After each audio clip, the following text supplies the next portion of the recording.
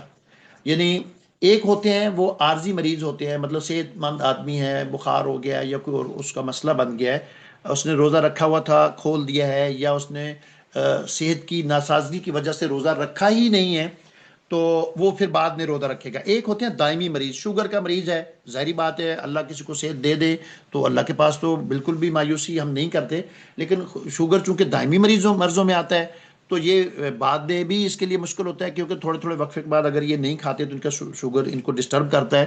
تو یہ دائمی مریض ہیں، یہ پھر فدیہ دیں گے، روزہ رکھوا دیں گے کسی کو۔ اور اسی طرح جو بوڑھا آدمی ہو چکا ہے، اس پہ طاقت نہیں ہے، تو وہ بھی جو ہے وہ اس کی کسی کو رکھوا دے گا۔ اب ہے مسافر جو ہوتے ہیں وہ بھی اس کی قضا کریں گے۔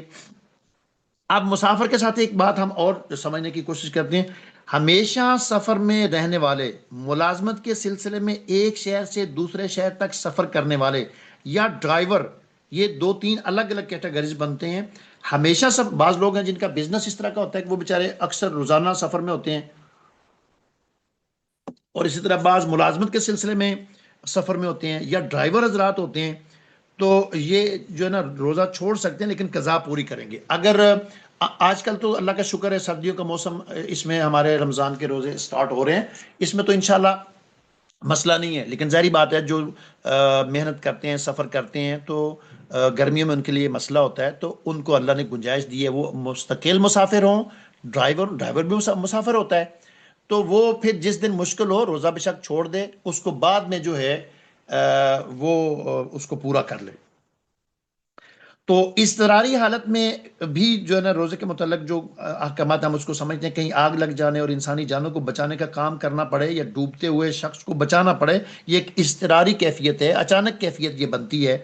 تو جس بندے نے روزہ رکھا ہوا ہے، ظاہری بات ہے اگر وہ آگ میں کسی کو بچانے کے لیے نکلے گا، پانی میں کسی ڈوبنے والے کو، یہ جو ہمارے تیراک ہوتے ہیں یا یہ ڈائیور ہوتے ہیں، تو اگر اس طرح کی کسی کی کیفیت ہو تو وہ روزہ چھوڑ سکتا ہے، وہ بعد میں جو ہے وہ اس کو پورا کرے گا۔ اب ہم دیکھتے ہیں کہ قضاؤں کے کیا احکامات ہیں۔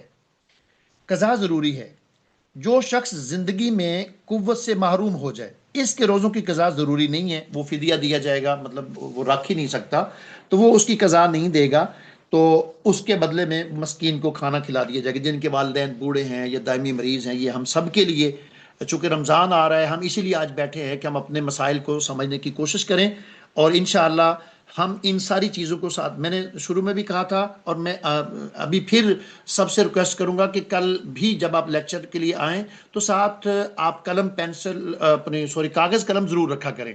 یہ جو چیزیں پوائنٹس نوٹ کرنے والی ہوتی ہیں یہ ہمیں کر لینی چاہیے، تاکہ ہر بندے کا ایک حلقہ احباب ہوتا ہے، آپ نے ہم سے سنا اور آگے آپ کا ایک حلقہ ہوتا ہے، آپ وہاں تک اس بات کو پہنچائیں، دین اسی طرح لوگوں تک پہنچتا ہے، تو ان پوائنٹس کو نوٹ ضرور کیا کریں۔ اچھا، جو دائمی مریض ہیں ان کی جو ہے وہ قضا نہیں ہوگی، وہ اس کا جو ہے فدیہ دیں گے، وہ مسکین کو کھانا کھلا دیا جائے یا روزے رکھوا دیے جائے، تو اس طرح ہوگا۔ جو شخص قوت سے محروم ہو اور فوت ہو جائے، یعنی بزرگ تھے، میرے والد صاحب تھے یا آپ کے والد صاحب تھے یا ہمارا کوئی مریض تھا، وہ بیمار ہوا، اس کے روزے رہ گئے تھے تو وہ فوت ہو گیا، اب اس کے ولی جو ہیں وہ اس کی قضا دیں گے۔ ہم وارث تو وراثت کے بنتے ہیں، ہم یہ نہیں دیکھتے کہ میرے والد صاحب کے شاید کوئی روزے بھی رہتے تھے، میری والدہ محترمہ کے شاید کوئی روزے بھی رہتے تھے، تو یہ اس کے ولی جو ہیں وہ اس کی طرف سے روزہ رکھ سکتے ہیں، ان کو رکھنا چاہیے۔ اس کے روزوں کے بدلے اتنے ہی مسکینوں کو ان کا کھانا بھی کھلایا جا سکتا ہے، یعنی جو دائمی تھے۔ اگر کوئی زندگی میں نظر مانتا ہے روزے کی اور نہیں رکھ سکا تو روزے کی قضا ورثاء کے ذمہ لازم ہے۔ کسی نے، یہ چیزیں ہم غور نہیں کرتے، حالانکہ یہ چیزیں ہمارے معاشرے میں ہوتی ہیں، اور دین کوئی الگ چیز نہیں ہے، یہ روزمرہ کے معاملات کو تھوڑا اپڈیٹ کر کے دین کے مطابق کرنا بیسیکلی یہی دین ہے۔ لائف سٹائل کو اللہ کے رسول صلی اللہ علیہ وسلم کے مطابق ڈھالنا، یہ بیسیکلی یہ دین ہے۔ اگر ہم میں سے کسی نے ہم مانتے ہیں، نظر مانتے ہیں، اور نظر ماننے میں کوئی حرج نہیں، جائز ہے، کسی بندے نے، کسی بہن نے، کسی بھائی نے، کسی باپ نے، کسی کی والدہ نے نظر مانی تھی کہ اگر یہ کام ہو گیا تو ہم جو ہے وہ اتنے روزے رکھیں گے، وہ نہیں رکھ سکا تو اس کے ورثاء جو ہیں ان کی قضا ان کے ذمہ لازمی ہے، وہ بعد میں جو ہے رکھیں گے۔ اچھا، جو روزے رہ جاتے ہیں بیماری کی وجہ سے، سفر کی وجہ سے، حیض نفاس کی وجہ سے، کسی بھی حوالے سے، تو ان کو اگلے رمضان کے آنے سے پہلے پہلے پورا کرنا چاہیے۔ مطلب بہنوں بیٹیوں کے ماہانہ جو ان کے مسائل ہوتے ہیں ان کی وجہ سے روزے رہ جاتے ہیں، یا جس کا بھی بھائی کا، بہن کا، جس کا بھی روزہ کسی حوالے سے رہ گیا ہے، تو اس نے اگلا رمضان آنے سے پہلے پہلے ان کو پورا کرنا یہ ضروری ہے۔ تو اب یہ بھی نہیں کہ مسلسل رکھے جائیں، پورے سال میں آپ ایک ایک کر کے، دو دو کر کے وہ پورے کر سکتے۔ اب ہم وہ میں نے مستحب روزے، یعنی یہ تھا جو مستقل روزے، ان کی کیفیت، ان کے احکامات، ان کے اندر گنجائش، ان کی قضا، یہ چیزیں ہم نے سیکھی ہیں۔ اب رمضان کے ساتھ ساتھ نفلی روزوں کی بھی بڑی اہمیت میں نے آپ کے سامنے شروع میں رکھے کہ باب الریان بنایا گیا کہ جنت کے اس دروازے سے جو ہے نا روزے دار گزریں گے۔ ان کو رمضان کے ساتھ ساتھ اتنی محبت روزے کے ساتھ ہو جاتی ہے کہ وہ پورے سال میں ایک شیڈول بنا لیتے ہیں، بلکہ سنت نبوی صلی اللہ علیہ وسلم سے رمضان کے علاوہ پورا ایک شیڈول جو ہے وہ ملتا ہے۔ اس میں شوال کے 6 روزے جو ہے نا، رمضان کے بعد کا جو شیڈول ہمیں ملتا ہے، جو شوق رکھنے والے لوگ ہیں ان کے لیے جو شریعت نے روزے دیے ہیں، وہ شوال کے 6 روزے، ان کے متعلق رسول اللہ صلی اللہ علیہ وسلم فرمایا کہ جو بندہ رمضان کے بعد شوال کے 6 روزے رکھتا ہے، گویا کہ اس نے پورا سال روزے رکھے ہیں۔ 30 یا 29 اس نے رمضان کے رکھے، 6 روزے اس نے شوال کے رکھے۔ اب ان کا اس کو اتنا جو ہے نا وہ ایوارڈ دیا جا رہا ہے کہ گویا کہ اس نے پورا سال جو ہے وہ روزے رکھے ہیں۔ پھر اسی طرح اسی شیڈول میں ذی الحج کے پہلے 9 دنوں کے، یعنی ذی الحج کا چاند نظر آ گیا، 9 ذی الحج تک جو ہے وہ 9 روزے آپ رکھتے ہیں، تو ان کے متعلق یہ بھی اس شیڈول میں شامل ہیں، سوموار اور جمعرات کا روزہ۔ نبی صلی اللہ علیہ وسلم فرماتے ہیں کہ ہر بندے کے اعمال کو اللہ کے حضور قبولیت کے لیے پیش کیا جاتا ہے سوموار اور جمعرات کو۔ تو نبی صلی اللہ علیہ وسلم پوری زندگی سوموار اور جمعرات کا روزہ آپ نے نہیں چھوڑا۔ اس کے پیچھے مجھے جو سمجھ آتی ہے وہ یہ کہ اللہ کے رسول چاہتے تھے کہ میں محمد صلی اللہ علیہ وسلم کے اعمال جب بھی میرے اللہ کے سامنے جائیں، اس حال میں جائیں کہ میں روزے میں ہوں، اور ہم بھی انشاءاللہ کوشش کریں کہ روزے کی جو ہے نا روٹین کو بڑھائیں۔ نامی ذی الحج کا روزہ، محرم کے روزے، عاشورہ کا روزہ، شعبان کے نصف سے پہلے پہلے، بعد میں اگر آپ کے روٹین کے روزے آ رہے ہیں تو وہ آپ رکھیں گے۔ ایام بیز یعنی چاند کی 13، 14 اور 15 کے روزے، جہاد کے دوران روزہ رکھنا، ایک دن چھوڑ کے ایک دن روزہ رکھنا، یہ جو نا یہ ان کی فضیلت۔ اچھا، اب کن دنوں میں روزے نہیں رکھنے؟ اب اس کا مطلب نہیں کہ بس رکھ رہے ہیں جدو مرضی کرے، نہیں۔ میدان عرفات میں حجاج وہ روزہ نہیں رکھیں گے، میدان عرفات میں جب موجود ہوں گے۔ صرف جمعے کا، خاص کر کے ایک جمعے کا روزہ کہ جی جمعہ بڑا برکت والا دن ہے تو اس کا ہم روزہ نہیں۔ اگر آپ نے جمعے کا رکھنا تو اس کے ساتھ جمعرات یا ہفتہ ساتھ ملائیں گے، صرف آپ جمعے کا روزہ نہیں رکھیں گے۔ اور اسی طرح صرف آپ ہفتے کا روزہ نہیں رکھیں گے، اس کے ساتھ ایک دن پہلے یا ایک دن بعد میں آپ اس کے ساتھ دن ملائیں گے، صرف ہفتے کا روزہ آپ نہیں رکھ سکتے۔ شعبان کے آخری ایام یعنی شعبان کی نصف ہو جانے کے بعد استقبال رمضان کے لیے روزے رکھنا یہ درست نہیں ہے۔ ہاں، اگر سوموار جمعرات کا آپ رکھ رہے ہیں، روٹین سے آ رہے ہیں، تو وہ آپ رکھ سکتے ہیں۔ تو عید الفطر اور عید الاضحیٰ کے دن نشر فرمایا کہ عید والے دن شیطان کا روزہ ہوتا ہے۔ عید والے دن، بڑی عید ہو یا چھوٹی عید ہو، عید والے دن روزہ نہیں ہے، یہ جائز نہیں ہے۔ ایام تشریق یعنی 10، 11، 12، 13 یہ ایام تشریق ہیں، یعنی ذی الحج کے، ان میں روزہ رکھنا یہ جائز نہیں ہے۔ اور پھر اسی طرح ہمیشہ یعنی ہر روز مسلسل روزہ رکھنا بالکل شریعت نے اس کو پسند نہیں کیا۔ اور اسی طرح مشکوک دن جن کے متعلق کوئی فضیلت سنت سے، شریعت سے، صحابہ سے نہیں ملتی، وہ ایسے ہی مشکوک دن ہے، جناب فلانے رکھتے ہیں تو ہم بھی رکھ رہے ہیں، نہیں، اس کا روزہ درست نہیں ہے۔ روزوں میں وصال کرنا یعنی تسلسل کرنا، مطلب یعنی وصال سے مراد روزہ ایک دن رکھا ہے، اگلے دن نہیں کھولا، اس سے اگلے دن کھولنا، یعنی 2 دن کا، 3 دن کا روزہ نہیں، شریعت کہتی نہیں، ایسا بالکل بھی درست نہیں ہے۔ آخری بات، شوہر کی اجازت کے بغیر عورت نفلی روزہ نہ رکھے۔ فرضی روزے میں اس کی کوئی اجازت کی ضرورت نہیں ہے۔ لا طاعۃ المخلوق فی معصیۃ الخالق، کیونکہ یہ اللہ کا حکم ہے، اللہ کے حکم میں مخلوق کی کوئی حکم کی ویلیو نہیں رہ جاتی۔ نفلی روزوں میں اگر عورت نے رکھنا ہے، بھائی یہاں پہ کون پوچھتا ہے، لیکن میں نے تو پوائنٹ دینا ہے کہ شریعت ہمیں کہتی کیا ہے۔ شوہر کی اجازت کے بغیر بیوی نفلی روزہ نہ رکھے۔ تو بہرحال یہ چند خوبیاں تھیں جو ہم نے سمجھنے کے لیے جو ہیں وہ اپنے سامنے رکھی ہیں۔ اس میں رمضان کی فضیلت، رمضان کی اہمیت، رمضان کی افادیت ہم نے سمجھنے کے لیے جو ہے وہ کوشش کی۔ اب ہم اس میں چند چیزیں جو ہیں اس کی احتیاط کے ساتھ جو ہے نا وہ ساتھ یہ جو چونکہ ہم وہ سیکھ رہے تھے کہ رمضان کے علاوہ کن دنوں کے روزے درست نہیں ہیں. صرف روزے درست نہیں ہیں، رمضان میں جن کاموں سے ہم نے اجتناب کرنا ہے یہ بڑی ضروری چیز ہے. مطلب جھوٹ بولنا یہ تو عام دنوں میں بھی منع ہے. نبی صلی اللہ علیہ وسلم بیٹھے ہوئے تھے، ٹیک لگا کر ایک بندے نے آ کر پوچھا کیا مسلمان گناہ کر سکتا ہے، کیا مسلمان چوری کر سکتا ہے، کیا مسلمان زنا کر سکتا ہے؟ ہم نے کہا کر سکتا ہے. اس نے کہا اللہ کے رسول کیا مسلمان جھوٹ بول سکتا ہے؟ ہم نے کہا لا واللہ، اللہ کی قسم مسلمان جھوٹ نہیں بول سکتا. تو یہ عام دنوں میں بھی جائز نہیں ہے. تو انشاءاللہ میں نے، میری بہنوں نے، میری بیٹیوں نے رمضان میں بہت زیادہ کوشش کرنی ہے. اور شور و گل، لڑائی جھگڑا، گالیاں دینا یہ نہیں کرنا. مظلوم کی آہ سے روزے کی حالت میں، خصوصی طور پر روزے کے علاوہ بھی، یہ اس کا مطلب یہ نہیں کہ روزے کے علاوہ ہمیں مظلوم کی آہ کی پرواہ نہیں.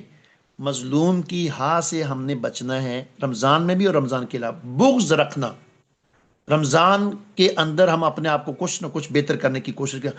حق تلفیاں کرنا، کسی بھی اعتبار سے حق تلفی کرنا یہ رمضان کے علاوہ بھی درست نہیں ہے، رمضان میں تو بالاولیٰ یہ درست نہیں ہے. گناہوں سے، کبیرہ گناہوں سے بچنا، صغیرہ گناہوں سے بچنا. اور انشاءاللہ ہم نے یہ جو ہے نا وہ کوشش کرنی ہے کہ ان چیزوں سے ہم نے انشاءاللہ جو ہے نا وہ بچنے کی کوشش کرنی ہے. اچھا، اب ہم نے ایک اور اس میں جو ہے نا کچھ غلطیاں ہم کرتے ہیں، وہ ٹائم چونکہ ہمارے پاس اینڈ ہو رہا ہے. کھانے میں اسراف نہیں کرنا، کھانے میں رمضان میں نہیں. حقیقت بات ہے کہ مجھے یہ بات کرتے ہوئے بہت مطلب شرمندگی محسوس ہوتی ہے کہ ہم مسلمان ہیں، ہم کھانا ضائع کرتے ہیں. شادی بیاہ میں ہم کھانا ضائع کرتے ہیں. اور اکثر میں اپنے لیکچرز میں اس پر ضرور جو ہے وہ ترغیب دیتا ہوں. ہم نے رمضان میں کھانا ضائع نہیں کرنا. رمضان میں کثرت کے ساتھ سونا نہیں ہے. روزہ رکھا سوتا رہا، یہ کوئی نہیں، فائدہ نہیں ہے. فضول وقت ضائع نہیں کرنا. سحری میں جلدی نہیں کرنی، افطار میں تاخیر نہیں کرنی، بد اخلاقی کا مظاہرہ نہیں کرنا، لوگوں کی غیبت، چغلی، جھوٹ، مذاق میں مصروف نہیں رہنا. یعنی ہم لوگوں کی غیبت کر کے جو ہے نا وہ اپنے روزے کو گزارے، چغلی کر کے روزہ گزارے، جھوٹ بول کر گزارے، مصروف مذاق کر کے اپنے آپ کو نہیں.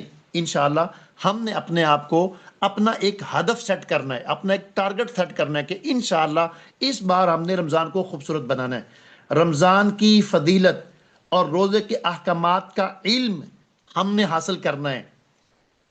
ہم نے آج کا تو لیکچر ہے ہی ہے انشاءاللہ، تو اس کے علاوہ بھی رمضان میں آپ نے رمضان کی فضیلت، روزے کے احکامات کا علم ضرور حاصل کرنا ہے. رات کو روزے کی نیت کے بغیر نہیں سونا. ہم نے انشاءاللہ تراویح نہیں چھوڑنی. یہ زندگی شاید دوبارہ نہ ملے. ہم نے انشاءاللہ رمضان کی تراویح نہیں چھوڑنی. رمضان شروع میں محنت کرنا اور بعد میں چھوڑ دینا، اکثر ایسے ہی ہم مسلمان کرنا نہیں. انشاءاللہ ہم اس رمضان کو اپنی زندگی کا آخری رمضان سمجھ کے خوبصورت بنانے کی کوشش کریں گے. ہم رمضان کو ضائع نہیں کریں گے. شاپنگ میں مصروف نہیں رہنا. رمضان میں روزہ رکھا اور نکل گیا سارا دن شاپنگ پہ ادھر ادھر گھوم پھر کے، نہیں. ہم نے انشاءاللہ العزیز جو ہے اس کو خوبصورت بنانا ہے. شاپنگ میں اپنا وقت برباد نہیں کرنا. اور رمضان کے جانے کا انتظار بہت لوگ کرتے ہیں، کب جائے گا کب جائے گا. نہیں، ہم نے رمضان کے جانے کا انتظار نہیں، رمضان کی ساعتوں کا، برکتوں کا، ان کے رکنے کا، ان کی وصولی کا کوشش کرنی ہے. اس کے جانے کا انتظار نہیں کرنا. تو اللہ تبارک و تعالی مجھے، آپ کو، ہم سب کو قرآن و سنت سننے کی، سمجھنے کی، اس کے بعد وسعت قلبی کے ساتھ اس کے اوپر عمل کرنے کی توفیق نصیب فرمائے. وما علینا الا البلاغ المبین. السلام علیکم ورحمۃ اللہ وبرکاتہ.